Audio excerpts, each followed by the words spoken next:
Amigos televidentes, en nota anterior les hicimos la presentación de un tranquerense que está en Canadá.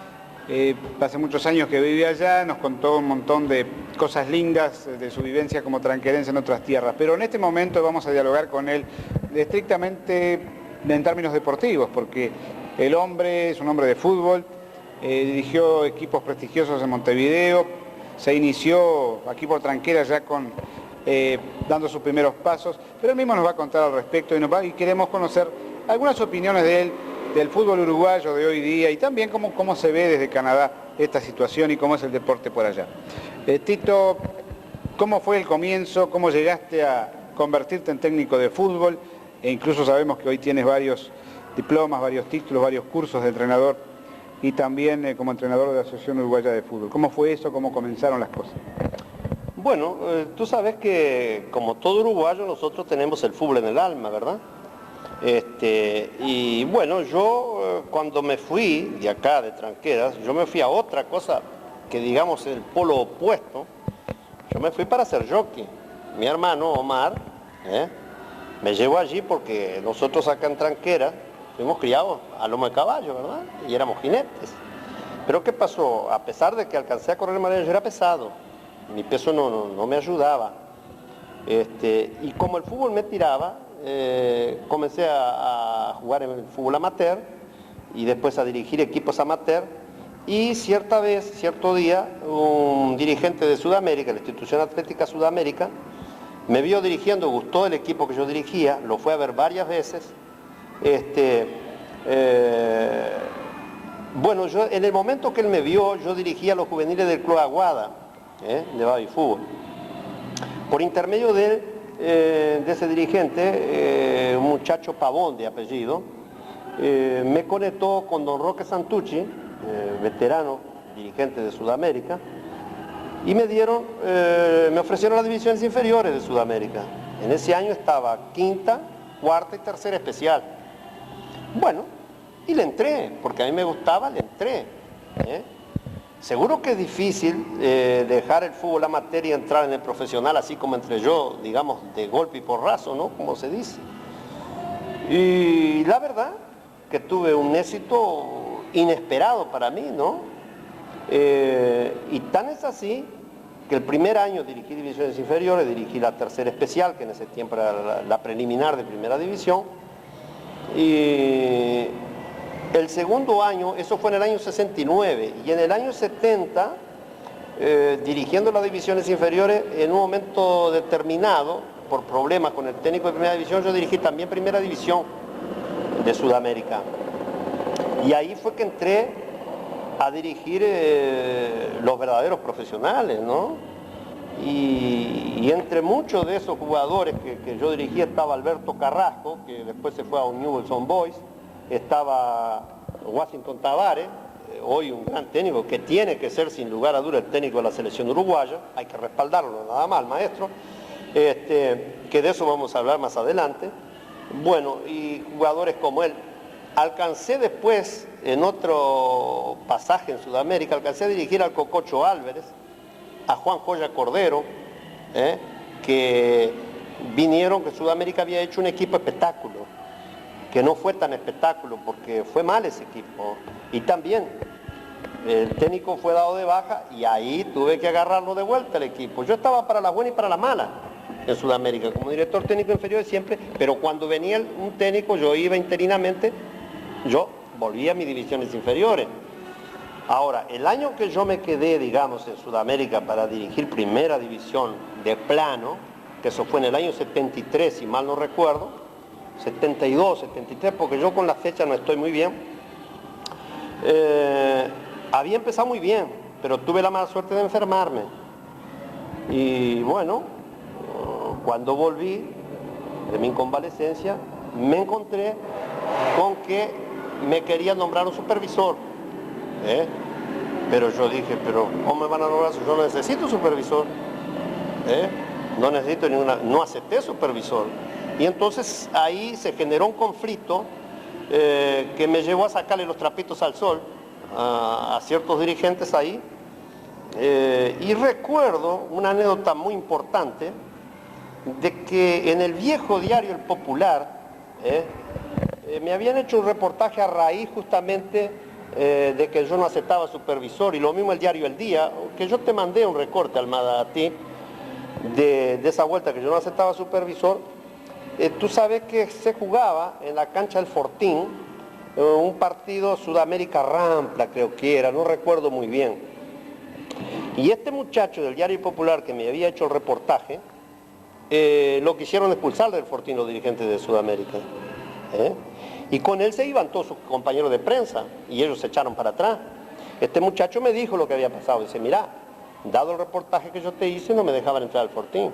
Nos íbamos toda la prensa. Ah, sí, le digo, perfecto. Me fui en el entonces La Voz del Aire, que era tierra de campeones, Vasco Sea, el Cacho Vázquez, toda esa gente estaba ahí. Y le pedí, y lógicamente me atendieron ellos, donde yo invité a los dirigentes de Sudamérica de ese entonces que fueran allá, que ellos habían querido expulsar a un hombre que había hecho un reportaje, que él no tenía nada que ver y que lo que yo había manifestado era cierto, que me fuera a desmentir públicamente, cosa que ellos no lo hicieron, no fueron, porque ellos sabían que habían cometido un error conmigo. Y hay algo que te quiero decir. Yo trabajé en los tiempos de Don Roque Santucci, trabajé en los tiempos de Lugo de Vincenzi, un gran presidente que tuvo Sudamérica, y esa gente con la cual yo tuve el problema, el presidente era Walter Raggio, del Comité El Faro. Esa misma gente fue la gente que llevó a Sudamérica a la situación que está hoy, una situación precaria que incluso tiende a desaparecer por esa casta de dirigentes que actuaron mal, que estaban para otra cosa, no para el deporte, no para defender a Sudamérica, sino que para saquear a Sudamérica, como se dice, porque la saquearon deportivamente y la saquearon económicamente, y eso no hay ninguna duda, y todo el mundo, todo el pueblo sudamericano lo sabe. Todo lo que Santucci contra Soconov produjo, que fue un visionario, comprando el Palacio de Sudamérica, hoy perdido por esta gente, hombres como el Hugo de Vicenzi, como el doctor Domínguez, los Luongo, que hicieron algo, esa gente destruyó todo lo que había hecho esa gente, y esa gente trató de destruirme a mí como técnico, porque yo era de los técnicos que yo no aceptaba ni comisiones de fútbol, ni supervisores, ni nada, porque yo creía que yo tenía capacidad para ello, si no yo no me metía a ello. Bueno, eso me llevó a desvincularme de Sudamérica. Y me vinculé después al Club Rentistas, también como director técnico de divisiones inferiores. Llegó un determinado momento que por una circunstancia de indisciplina del plantel de los Bichos Colorados, algo muy bravo, ellos estaban peleando el descenso y estaban concentrados en el Hotel Malvin. Y tenían un técnico muy condescendiente, que no era un profesional por otra parte, ¿no? Era un aficionado, un técnico como hubieron muchos en nuestro país, hasta que se obligó a que tuvieran el título. Y bueno, ese hombre tenía una camarilla determinada y estaban un jueves, fíjense que iban a jugar el sábado, tenían que jugar para salvar el equipo, estaban de churrasqueada y de vino y de gran farra a medianoche. El dueño del Hotel Malvin llamó a la comisión directiva de Sudamérica, de Rentistas, perdón, la gente se le presentó y los encontró en ese. Y vinieron a buscarme a mi casa a altas horas de la noche para que me hiciera cargo de ese plantel al otro día, cosa que así lo hicimos. Y bueno, era difícil echarle mano, pero nosotros estábamos para todas las cosas, para todo, ¿no? Nosotros pertenecíamos al club, éramos técnicos del club y lo salvé del descenso. Hicimos un buen papel. Hubieron algunas irregularidades de parte de ellos, incluso hubieron jugadores a los cuales tuvieron que irse del plantel porque vieron que con nosotros no se hacía lo que ellos hacían con el otro técnico. Ellos se habían dado el lujo de expulsar a Juancito Chequijian, era un armenio, un gran preparador físico. Los jugadores se habían dado el lujo de expulsarlo o no querían trabajar con él, y el técnico, bueno, y yo lo volví a traer conmigo. Recuerdo que Vasconcellos se retiró del equipo cuando yo agarré el equipo. Hubo un jugador como Medina que tuvo que irse de la concentración porque me llegó tarde. Y nosotros salimos adelante con los Bichos Colorados. Lo malo que hicieron ellos fue que al año siguiente que tenían que haberme dado el equipo me ignoraron. Fue una cosa que me marcó muy fuerte. También dirigí a Boston River, el viejo Boston River, gente excelentísima, hice un muy buen papel con ese equipo y tuve la suerte de que la Asociación Uruguaya de Fútbol se acordó de mí y me dio la selección juvenil para el primer campeonato nacional juvenil que se hizo acá en Uruguay. Yo dirigía Montevideo contra todos los demás departamentos y lamentablemente perdí la final contra San José. Fútbol Maragato era muy bueno en juveniles. Y de ahí surgieron jugadores que después ganaron la Copa de Oro con el amigo Bentancor de técnico, ¿no? Ahí fue donde yo tuve algunos pequeños problemas, en esos tiempos no se podían hablar ciertas cosas, y bueno, y como siempre yo con mi proverbial característica de hablar, dije cosas que no tenía que decir, se me entraron a cerrar las puertas, y bueno, y yo ya vi que la cosa venía mal, y fue cuando yo me decidí realmente abandonar todo acá y partir de acá, irme, porque yo ya veía que se me cerraban las puertas.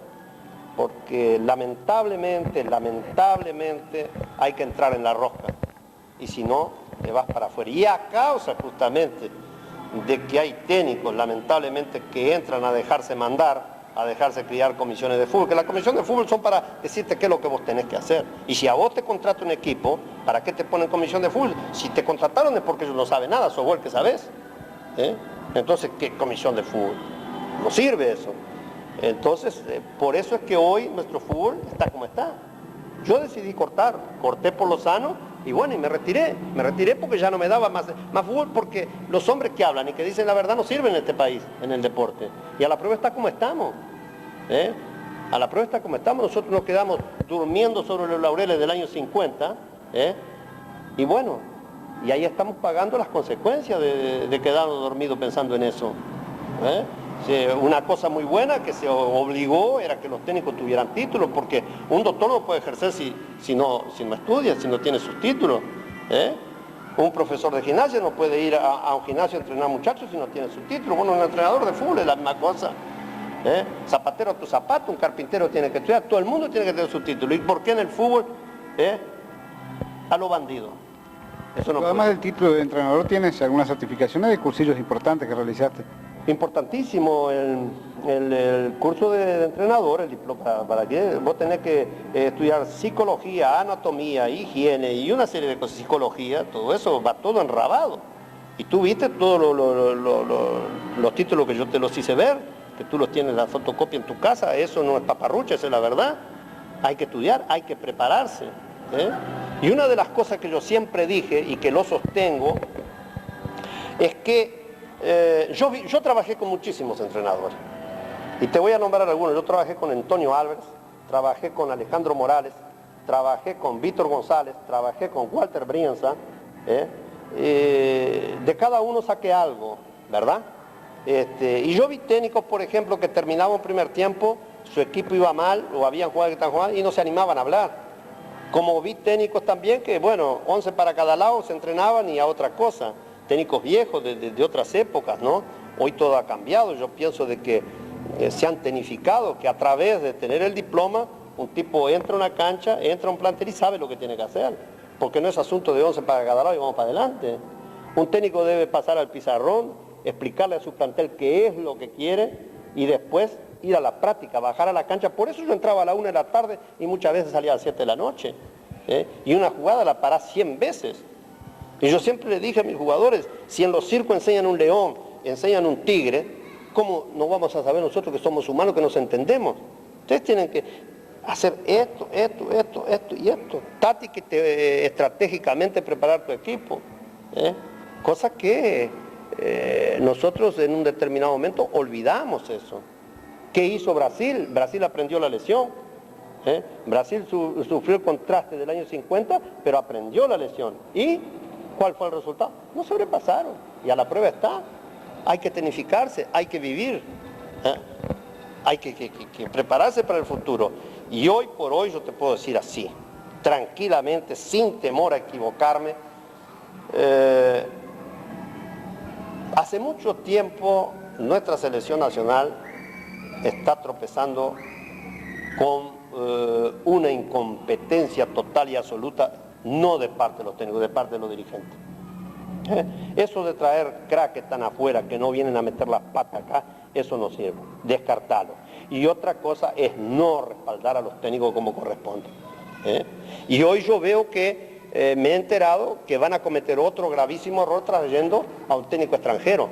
Solo tenemos técnicos tan buenos, no discuto la capacidad de Pasarela bajo ningún concepto, pero me discuten los dirigentes de la Asociación Uruguaya de Fútbol la capacidad de Tavares. Lo demostró en Peñarol, lo demostró en River Argentino, lo demostró en Milán. Es un señor técnico Tavares, y digo Tavares, que es el que me viene a la memoria, pero tenemos por ejemplo a Ariel Hongo, tenemos a Fernando Morena, técnicos de tremenda capacidad tenemos. Y entonces, ¿qué pasa? ¿Por qué yo leía en un diario el otro día de que a Tavares, hizo bien Tavares en descartarse el mismo, si a él no le dan respaldo? Pero hay cantidades y van a cometer un error, porque Pasarela no es, el jugador uruguayo es un jugador muy especial, muy especial. Y yo pienso de que la Asociación Uruguaya de Fútbol tiene que empezar, no solamente darle amplia autoridad al técnico de la selección, y en este caso yo diría, bueno, a Óscar Tavares, vos vas a ser el técnico de la selección uruguaya y nosotros te vamos a respaldar hasta las últimas consecuencias. Y hay algo que me pone bastante nervioso, es que hay grupos, como el grupo Casal, por ejemplo, que se inmiscuye en todo y se mete en todo. Y tengo entendido que a Cubilla le hicieron la vida imposible y se tuvo que ir. Pero entonces hemos perdido la vergüenza, hemos perdido la dignidad. ¿Dónde están los dirigentes de la Asociación Uruguaya de Fútbol? Que se dejan mandar por grupo porque tienen los dólares. No, hay que terminar con todo eso y de una vez por todas darle amplia autoridad a un técnico. Y yo digo Tavares, porque es el que se me vino a la memoria de decir, bueno, usted es dueño y señor de hacerla ser único seleccionador. Y respaldarlo hasta las últimas consecuencias. Y yo estoy seguro, y lo puedo hacer a pie firme, de que Uruguay es una fuerza extremadamente importante y que va a dar que hablar, pero tienen que hacer eso. ¿Los repatriados? Yo no estoy de acuerdo con los repatriados, y te voy a decir por qué. Lamentablemente, el hombre, el ser humano, yo digo el hombre en términos generales, después que tiene los millones en los bolsillos, los verdes en el bolsillo, cambian su manera de pensar y de ser. Es muy raro. Tenemos, por ejemplo, Francescoli, que fue un caso único, que yo considero que ese se la jugó, y digo él porque la verdad que fue uno de los hombres que se la jugó cuando se puso la celeste, porque hay una cosa que me saca de quicio también, es que dice, yo me quiero poner la celeste, pero después que se pone la celeste a mí quieren los dólares. Yo quiero jugar por la celeste, pero después le ponen precio. Eso es reírse del pueblo. Eso es mentira de que yo me pongo la celeste porque... No. Los dólares y después la celeste. No, muchachos, olvídense de eso. Ahora, los repatriados para mí no. Los repatriados vienen con sus piernas aseguradas, tienen sus compromisos con sus clubes. Yo pienso de que acá hay excelentísimos jugadores. Excelentísimos jugadores, no es necesario buscar afuera. Lo que sí habría que si la Asociación Uruguaya de Fútbol, los que dirigen la Asociación Uruguaya, tuvieran lo que Dios le dio a los hombres para diferenciarlos de las hembras, no sé si me explico, dirían parar la salida de jugadores por el espacio de 5 años de acá al campeonato del mundo, hacer primeramente eso, y después decir al señor Tavares, bueno, usted acá elige y respaldarlo hasta las últimas consecuencias, y usted verá que nosotros no pasamos vergüenza, porque acá es una cantera inagotable de jugadores. Este es un país bendecido por Dios en ese sentido. Pero también es un país que lamentablemente, y el fútbol no escapa, está rodeado de bandidos y de gente de malas intenciones. Ahí está el problema nuestro, pero es fácil de resolverlo. Pero lo único que se necesita, como ya te digo, hombres que pongan el pecho y que salgan adelante y que digan la verdad. ¿Cómo se podría solucionar el tema económico? Porque tú lo dijiste, hay que ponerse la camiseta por por el orgullo de vestir la celeste, pero ¿cómo solucionamos solventar los gastos y financiar a esos jugadores que de pronto en un mercado exterior, si no lo dejamos salir, fenómeno, pero si salen al exterior tienen un mercado mucho mejor pago? Bueno, yo pienso de que para las grandes cosas están las grandes soluciones, ¿no? Bueno, lamentablemente, yo pienso que por la patria hay que hacer un sacrificio en un determinado momento, ¿no? Si no son capaces de hacer un sacrificio por su patria, bueno, que no hablen de la celeste. El tema económico a mí que no me venga, porque a mí no me sirve el tema económico, porque acá viven jugando por Peñarol, por Nacional, por Rentista, y viven. Bueno, escucha, ellos pueden vivir jugando por la selección, la selección les va a pagar, no se van a hacer millonarios, seguro que no, pero eso va a ser la vidriera y el trampolín para que los cuadros lo vean, y entonces ahí, cuando termine lo vamos a vender y se van a juntar con lo que ellos quieren. Pero no, antes de ninguna manera. Las cosas como están encaradas hoy, con los grupos de fulano y de sultano, metiéndose en la selección, nombrando técnicos y ayudando a la Asociación Uruguaya a pagar parte del técnico, ¿para qué? ¿Eso qué es lo que quiere decir?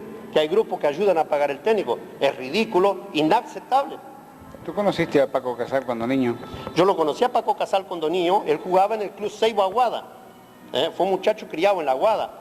Perfecto, lo felicito, no sé qué botón tocó, bueno, macanudo, ¿no? Escúchame.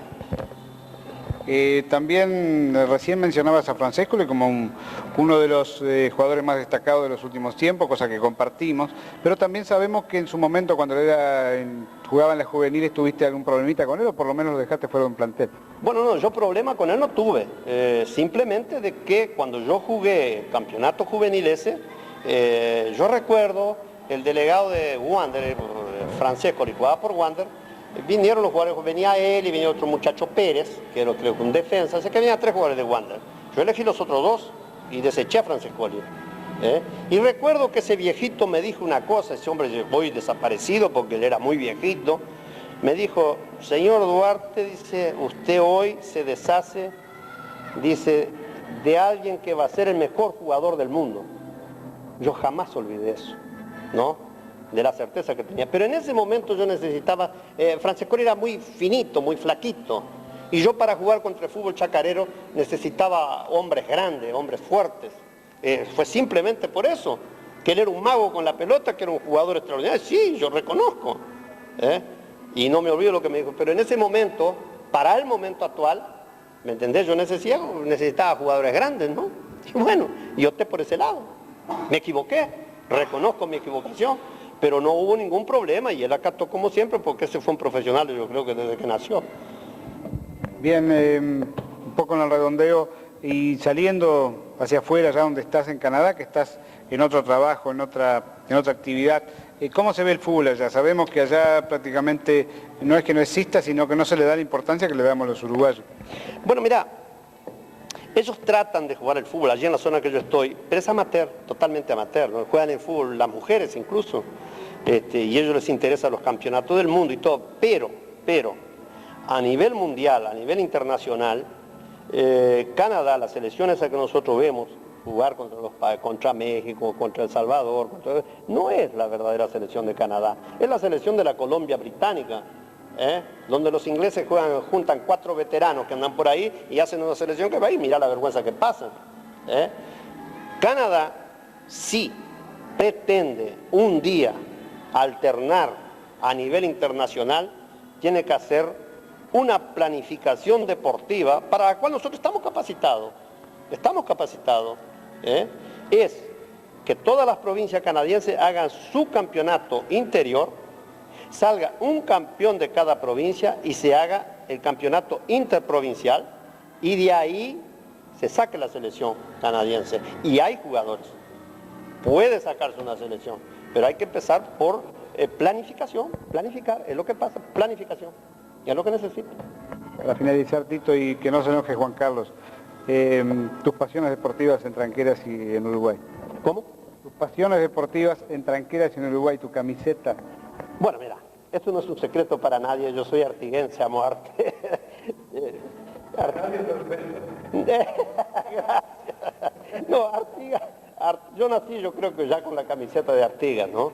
Y yo recuerdo cuando nosotros éramos niños, que andaba, yo siempre digo de Frille Palomeque porque era mi compañero inseparable, nos íbamos a ver el Artigas del viejo La Prebender, Osvaldo La Prebender, que era el capitán, el Turco Antonio en el arco, jugaba Catruza, jugaba el Vitruvio, vi jugar a Lulu Vargas, vi jugar a León Bayo, Antonio Teixeira, vi jugar a esos hombres que eran verdaderos fenómenos, esos eran fenómenos. Sin alambrado olímpico y sin tribuna. Sin alambrado olímpico y sin tribuna, por supuesto. Yo entré en ese estadio el otro día, ya era de noche, mi sobrino Juan Carlos me llevó allí para ver, era de noche, estaban las luces apagadas y fui hasta el medio de la cancha, ¿no? Pero ya te digo, Artigas es mi pasión, lo llevo en el alma, ¿eh? Y la verdad que le ganábamos siempre a Tranquera, ¿eh? Bueno, a Juan Carlos no le gusta nada la broma. Y Peñarol, por allá por Montevideo, parece que ganó un quinquenio. Sí, Peñarol ganó un quinquenio y tenía que haber ganado el sextenio también. Yo no sé qué fue lo que pasó por allí, ¿no? Yo, a pesar de que dirigí otros equipos, yo fui hincha de Peñarol, ¿no? Porque Peñarol es pueblo, ¿verdad? Y bueno, y cuando yo llegué a Montevideo, había una resemblanza tan grande de Peñarol y de Artigas que, bueno, me costó muy poquito para ser hincha de Peñarol, ¿verdad? Bien, ha sido un placer, Tito. Habría mucho para contarle a la gente del fútbol, de tus conceptos hacia el fútbol uruguayo de hoy día, pero la situación está como está, ya lo hemos comentado, tú lo comentaste con respecto a la figura del contratista, la situación de los dirigentes hoy día. Más o menos ha quedado claro para el televidente cuál es el concepto de Tito Livio Duarte, del fútbol uruguayo de hoy, del fútbol de ayer, también una grajeíta del fútbol en Canadá y el fútbol de Tranqueras del ayer, con esa desgranada de nombres que acabas de hacer, que le trae seguramente lindos recuerdos a muchos tranquerenses. Yo te agradezco y bueno, tu mensaje a los tranquerenses, sobre todo a nivel del deporte, qué es lo que pueden esperar del fútbol uruguayo y también a los tranquerenses que pueden hacer ahora que estamos participando en campeonatos regionales, donde Tranqueras ha dado un paso adelante. Tu mensaje entonces a los tranquerenses del fútbol tranquerense y del fútbol uruguayo. Bueno, yo voy a comenzar por el fútbol uruguayo, por ejemplo. Yo soy pesimista, tremendamente pesimista. A pesar de la capacidad de nuestros jugadores, están mal dirigidos. No mal dirigidos por los técnicos, no, vamos a aclarar la cosa de que Arielito Longo, el presidente de la Asociación Uruguaya de Fútbol, que fue mi jugador también, entienda clarito, no es culpa de los entrenadores, sino de los malos dirigentes que tenemos. Malos dirigentes no de los clubes, sino de la Asociación Uruguaya de Fútbol, que no se ponen los pantalones, que no se apretan la cintura donde va. Entonces yo soy pesimista en ese sentido. Sé que no va a marchar, y mucho menos con esta noticia que tengo de un técnico extranjero, por más que sea argentino, por más que digamos nuestros hermanos argentinos, son todas mentiras. En el deporte no existen hermanos. Y yo pienso de que nuestra selección uruguaya debe estar dirigida por un uruguayo, Óscar Tavares, y sin vuelta de hoja.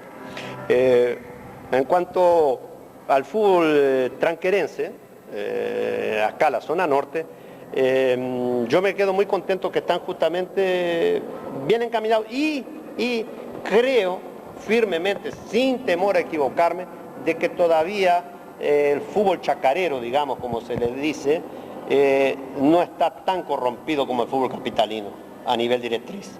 Yo pienso que hay buenos dirigentes en el fútbol del interior, gente que lucha, gente que muchas veces deja su trabajo, gente que incluso pone plata de su bolsillo, eso yo lo sé, y que tenemos también buenos técnicos en el interior. Y Tranqueras tiene 4 buenos equipos acá, y también Tranqueras ha sido una cantera de muy buenos jugadores toda la vida, y yo pido a los muchachos que metan, que jueguen con la cabeza fría y el corazón caliente, que escuchen a sus técnicos, que acá yo sé que hay técnicos muy buenos, y van a salir adelante, pero que escuchen a sus técnicos. A los muchachos jóvenes, por ejemplo, que no se agranden, que escuchen, sea el técnico que sea que vengan, que lo escuchen. Porque uno debe comprender una cosa, de que uno vive y muere aprendiendo. Y a mí me contaba una anécdota Walter Brienza, cuando él fue un goleador en Nacional. Él era un rebelde, y él se reía de los técnicos, pero cuando él le tocó ser técnico, él vio la importancia de un técnico, y él dijo, qué errores cometía yo, Y si él salió adelante era por la calidad de jugador que él tenía. Pero hay muchachitos que apenas le pegan a la pelota y ya no quieren hacerle caso al juez, y porque hacen un gol o porque más o menos le pegan bien a la pelota, se les sube la cabecita, ya no les cabe la gorra. Les pido a esos muchachos que se bajen del caballo, que por algo se les pone un técnico allí, y que demuestre su capacidad en la cancha, no hablando.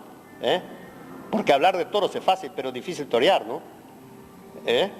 Que escuchen, porque los grandes cracks, a mí me tocó dirigir a Emilio Álvarez, a Juan Joya Cordero, al argentino Sarabia, a Luis de Carlos, a Alberto Carrasco, a Luis Leites, a Óscar Tavares, a Ariel Longo, y les voy nombrando poquitos, a Manuel Kiosellán, todos esos, pero hombres como Juan Joya Cordero y Emilio Álvarez me quedé impresionado. Siendo un técnico como yo, joven como era, y viniendo de divisiones inferiores, esos hombres me ayudaron. Esos hombres me dieron una mano, porque era difícil encontrarte con esos monstruos, porque yo era un técnico de divisiones inferiores, como tuve que abrazarme a ese equipo, y bueno, esos hombres me dieron una mano increíble. Eso te demuestra de que el que nace para crack, el que es hombre bien en el deporte, ¿me entendés?, escucha y ayuda a sus técnicos. Esos son los que salen adelante, esos son los que triunfan, no que no se le agranda la cabeza, ¿no?, porque le pegan bien a la pelota. Tito, gracias y hasta la vuelta. Hasta la vuelta, si Dios quiera. Pienso que voy a volver más seguido, porque yo voy mucho a las islas a vacacionar por ahí y me sale lo mismo venir acá, ¿verdad? Y acá estoy con mis hermanos, con mis tranqueras queridas. Falta poco para que te jubiles. Me faltan 3 años. Y después por ahí, ¿quién te dice que venga a pasar 6 meses acá, dispare en invierno y después en el verano me vaya para allá, no? Todo puede ser, todo puede ser. Muchas gracias.